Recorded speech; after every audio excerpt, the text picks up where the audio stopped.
You know, for a province that bitches and complains about how we have no money to support, public sector workers, or the disabled, or the sick, we sure can sink a shit ton of money in panels.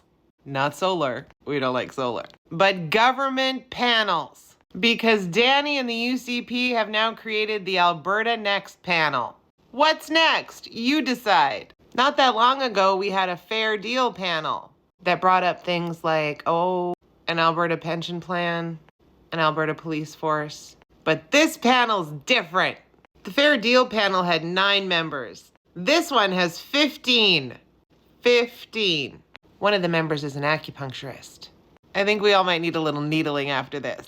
Now, you can go to the Alberta Next website. It's going to give you a little preamble as to why we're doing this. And then it goes through some of the main topics, like a provincial police force, an Alberta pension plan. You know, the survey that just came back that said we don't want it. Tax collection. How about the province pay the cities their taxes? And of course, immigration, constitutional changes. And as always, federal transfers and equalization. You get to share your ideas. And so I thought, okay, let's see what this is all about. I don't know if you know, but if your employment has mandatory education or courses that they provide to you, and you usually have to watch a little video and then answer questions, yeah, that's what this is. You can't skip the video, even if you know what your answer to the questions is going to be. Let me show you. Is Alberta taking more control of the immigration system to counter Ottawa's open border policies, which are driving up the cost of living and are not aligned with the needs of Alberta's economy?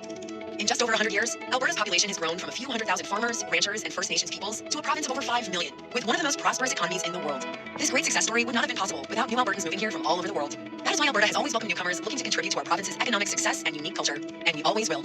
However, as all Canadians intuitively understand, the number of newcomers entering the country each year needs to be sustainable, and everyone wanting to come should be committed to upholding the Canadian values of hard work, love of freedom, and peaceful coexistence. Sadly, Justin Trudeau's Liberals upended Canada's immigration system for over a decade by instituting an open borders policy that permitted millions to enter Canada.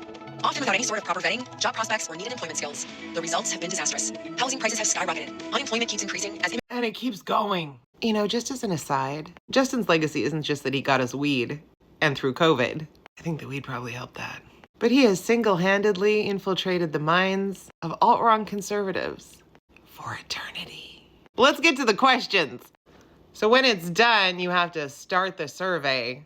Should Alberta take control or stay with the status quo? Ottawa allowed 1.2 million people to come in. This is 4 times more than Harper approved. Do you think this is A, B, C? We don't want any immigrants? Yeah, okay, a few can come in, or I have no issue with this. Because it's not the fault of immigrants, it's the fault of the systems that haven't kept up. So I picked C. Next question.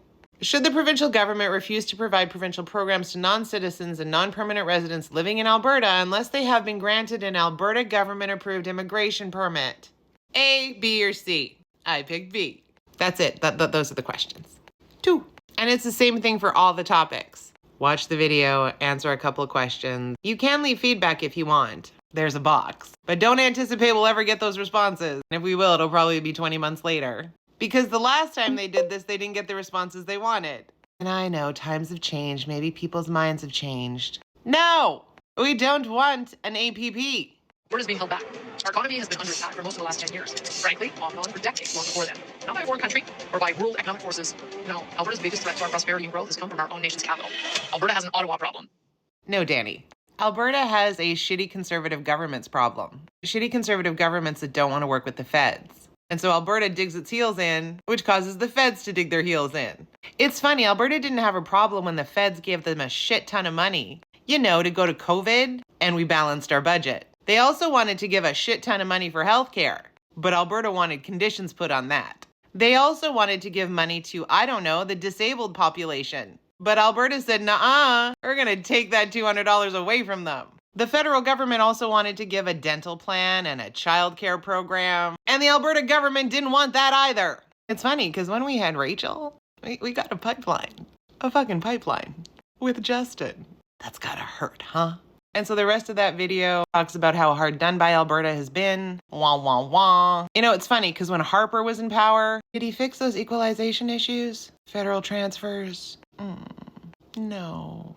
And so to launch this, Danny had a presser yesterday. I'm not going to make you listen to it, but I sure as hell love the questions at the end. My question is, we've seen that your former chief of staff, Marshall Smith, was living in a house owned by Sam Maresh's sister. People in your office were frequently going to hockey games. There's allegations that Mr. Smith was advocating on behalf of private companies tied to Mr. Maresh. What was your relationship with Mr. Maresh? I saw him socially a couple of times, and the same thing that I have with many people who seek to have a relationship with our government. I have formal meetings with them, sometimes meet with them one-on-one, but I would say that it was a very professional relationship. And when was the last time that you met with him? I don't know, over a year ago. Okay, thank you very much. Thank you, Carrie. You notice how she kept looking down and flipping through her papers, thinking, fuck, here we go. Mr. Maresh and none of his agents or companies are listed on the lobbyist registry. Does it concern you that the government is dealing with, and you have been dealing with somebody who is not playing by the government's own rules regarding lobbying registration? Well, I would say that there's a lot of lawsuits that are going on as a result of various allegations that have been made, statements of claim and statements of defense, including claims against the Globe and Mail. I don't know if there's any against your media outlet, but I would just rather let the process play out and see what the truth is. There's a lot of competing stories. There's a lot of truth, I think, that still needs to be on the table. Sorry, you were saying that the truth is that you were just saying that you were had formal meetings with somebody who is not a lobbyist. Well, I said I had informal meetings, as I do with a lot of people, on a lot of different issues. As you know, the person in question didn't have any contracts with the government of Alberta. So that's, I guess, the other part. I don't know what his obligation is to register as a lobbyist. I suppose that'll come out through the process. You were a lobbyist. You don't know the obligations? Get fucked. Sorry, that was just a little sidebar at the presser. I would have liked if somebody could have asked her how much this is all going to cost. Because they're all traveling all around Alberta this summer, having town halls and meeting people. And the 15 panel members, I don't think are doing it out of the kindness of their hearts. I could be wrong. There's got to be per diems or something in there. But between the videos and everything else, this is going to cost us money. She did say, however, that there is no question about separation. But it's not lost on me that you're putting this out 2 days before this thing is happening from a UCP constituency office about separation. It must be exhausting trying to play both sides all the fucking time. Anyway, I highly encourage everybody to go and fill out the survey, even though you have to watch the propaganda videos, because she just wants to make sure she's not missing anything. And the best ideas come from citizens. Yeah, well, the citizens of Alberta didn't make a good choice when they elected you, now did they? I just want to make it clear, I don't love Danny. But more than not liking Danny, I dislike the umbrella of the UCP. Because it doesn't matter who the face of it is, it's still all dangerous. Ooh, she must be mad that they lost Ellerslie.